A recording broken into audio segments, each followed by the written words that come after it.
Hi guys, Justin Buford, Krav Maga Global instructor, expert, and owner and chief instructor at Acadiana Krav Maga here.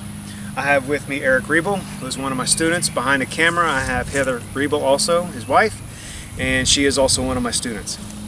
And this is the first in a series of videos that we're going to be putting out in regards to self-defense and awareness and things that you can do to protect yourself from harm, or even protect somebody else. So the first one we're going to talk about is some of the instances that have occurred in the recent past. First one is one that occurred in New Orleans about 2, maybe 3 years ago, where a man who was possibly mentally unstable, he was walking around in the French Quarter randomly stabbing people. Had a knife, had it out, he'd just go up to him, boom, and then go off to the next person. A second instance happened in New Orleans more recently, probably within the last month or so, where a man was just randomly punching people, going up to them, punching them. And even more recently, and closer to home, here in Lafayette, a woman was attacked by 2 masked men who attacked her while she was putting her kids in a vehicle, and they got away with in a white pickup truck. So one of the things I want you to understand, guys, the first 2 instances, law enforcement was able to capture these guys and arrest them. The third one is still an open investigation. So if you have any information about this crime, please contact Lafayette Police Department. This woman was in very serious condition. Some of you may have noticed that I posted all these 3 things on my Facebook page, and they were also on my Instagram and Twitter feeds as well. Please, if you have any information about that specific crime, please contact Lafayette Police Department. Don't be afraid to give them your name, guys, because we need to protect ourselves out there from these people who would do us harm. So, in all 3 of these instances, awareness played a huge factor. And I say awareness meaning in the random attacks where the person was stabbing people in the French Quarter. People were on their phone or just walking along, they had their head down, or they were walking somewhere or didn't want to seem rude. In other words, they weren't noticing the people around them. So if I was just walking past Eric, I wouldn't even pay him no, never mind. Right? Those are the types of things that we have to make sure that we do. You know, we stay in our own little bubble too much. If I'm passing somebody in close proximity, I'm going to look at them and give them a little nod, acknowledge them. I'm not going to be rude. I'm going to acknowledge the person, say hi or whatever, how you doing? Just a polite way of saying hi, even though we mean nothing by it. You all know that. But at the same time, I'm acknowledging that other person. And he in turn is going to acknowledge me. I might even look at his hands. If he's got his hands in his pocket, well, I know if he quickly takes his hand out of his pocket, I'm going to be very aware of him doing that. If he turns towards me, so if I'm here and I'm walking past, he turns towards me, I might give him a little extra space, right? So those are all the things that we need to make sure we do as far as the awareness, making sure we're keeping our distance. Now, let's talk a little bit about that. In a self-defense situation, there are 3 things that we have to make sure that we take into account. Means, motive, and opportunity. First of all, means. Is the person physically capable of doing us harm? In other words, physically, Eric could do somebody harm. Random, just even though he may not look like it, he's pretty stout and he can probably hurt somebody if he really wanted to. Okay? So, means, he has the ability to do it. Motive, he's either shown in action or by use of words that he means to do me harm. Okay? He might say, hey, I'm going to kick your ass, or whatever the case may be.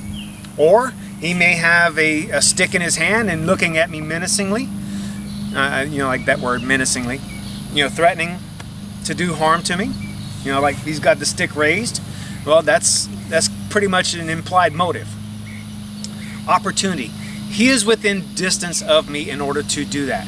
Obviously, if he's 15 feet away and he just has his hands and he's saying, I'm gonna kick your butt. Well, if I ran up to him and kicked him in his head, well, that may be looked at as a little aggressive on my part, not necessarily self-defense. If he has a projectile weapon, that might be a little more aggressive. Like say if he has a stick and he's threatening to throw it at me. Well, there you go. That's a potential self-defense situation because he has a stick and he is capable of throwing it at me.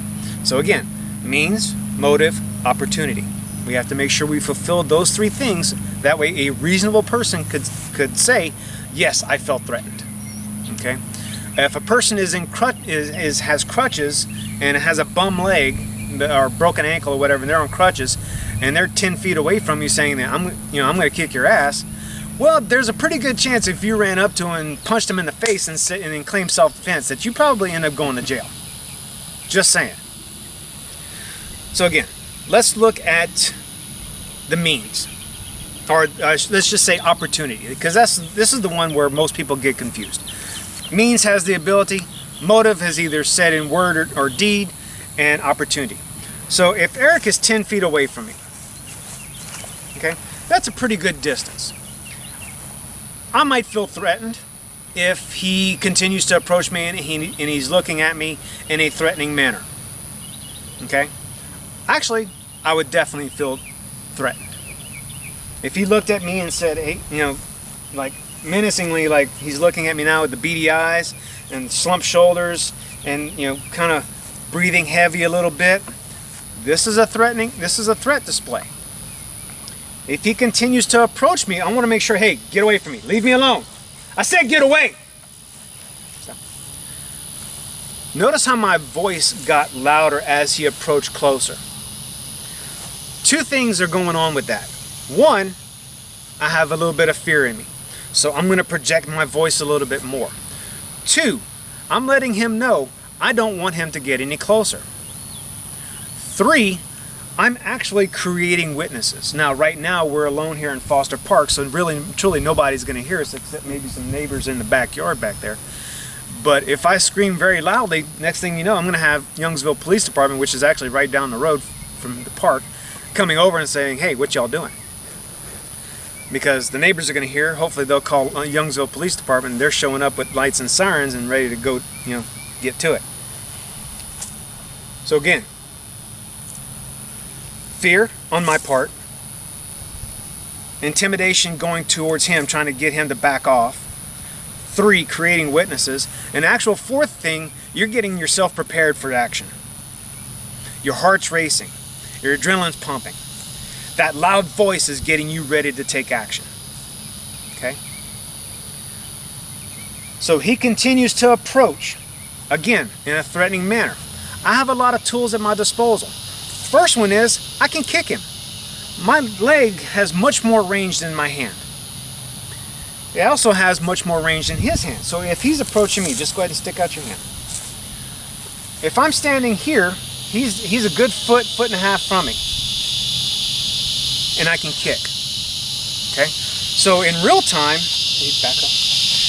So if he's coming towards me, I feel threatened. Hey, back up. I said back up. Leave me alone. He doesn't get close to me. Okay? Now, what if, say for instance, he does get a little closer because of my own awareness, or he approached before I could kick? Well, if I have my hands up, one of the best things I can do is give him what's called educational block. So he comes forward, he sticks out his hands, I give him a shot right here to the, right above the collarbone, and right below the arms. But he's coughing right now because it was a true shot. Now it wasn't hard. I did pull back, but where I'm going to use these two fingers right here, the middle finger and the ring finger, and I'm going to push in and down behind that notch right there. Okay? Sometimes that's all it's going to take. You'll turn sideways, make sure that this shoulder is up to protect yourself just in case he wants to come over the top real quick. Okay? And give him that shot to the throat. Generally, this is not going to do any harm, permanent damage or harm to the person, but it's going to give him a type motion. Some of you have seen this. Now, I will warn you against this, guys. If you go and you jab them in the throat very quickly, and some of you may have seen this on movies, or punch them in the throat, just to understand something, you have to be able to be justified, because this can do permanent damage and possibly kill somebody. Okay? So if I went and just punched him in the throat with my fist, or even used this, and I broke a certain cartilage that's in here, called the cricoid cartilage, it could actually do serious permanent damage to the person. Again, you have to be justified in being able to do this. Okay? Third one is he's approaching, and it's much more threatening, and I'm going to attack this way. Now guys, these are all called preemptive strikes. The person hasn't swung at me yet. I've told them to stay away from me. I've done all these things to warn this person away, telling them I don't want you near me. But they continue approaching in a threatening manner. I'm going to do whatever I feel I must in order to protect myself. Okay? Again, he continues to approach. I strike with hands going towards the face. And I say hands. Now guys, when I say hands, I'm not talking about a fist with this. I'm talking with the palm of our hand. I can hit a lot harder with this than I can this. I'll break these knuckles before I break this. Okay? My strikes are going to go towards the face and the nose. I can even poke eyes if necessary. Okay? Hands are always staying up, and then from there I can quickly disengage if need be. Okay? Or even continue the attacks as long as they're a threat. And lastly, if they take a swing at me, or like say they have a knife or something like that, don't pull it out. He takes a swing at me, I'm going to block using what we call outside defense, or a 360. The arm is out, I'm leaning into the attack ever so slightly and forward. And at the same time, I'm striking to the face. Okay? Again, notice I'm staying away from the throat. I can do permanent damage with this. Okay? So he takes a swing, and I'm getting away. Okay? So guys, this is, like I said, this is the first part in a series of videos that we're going to produce. And I want you to understand something. Awareness is key. That's the main thing. Awareness is key. Making sure that you're telling this person to get away from you if you happen to notice them a lot faster or very soon. Being prepared to defend yourself and being prepared to get away. If you can do these things, you've won the battle. Okay? This is, again, it's not about who's bigger, badder, better. You're not looking for points. You're not looking for, to beat anybody up. This is self-defense. This is not competition. We do this to protect ourselves and to protect others. So guys, have a fantastic day. There'll be more videos to come. Thanks a bunch. Keep up.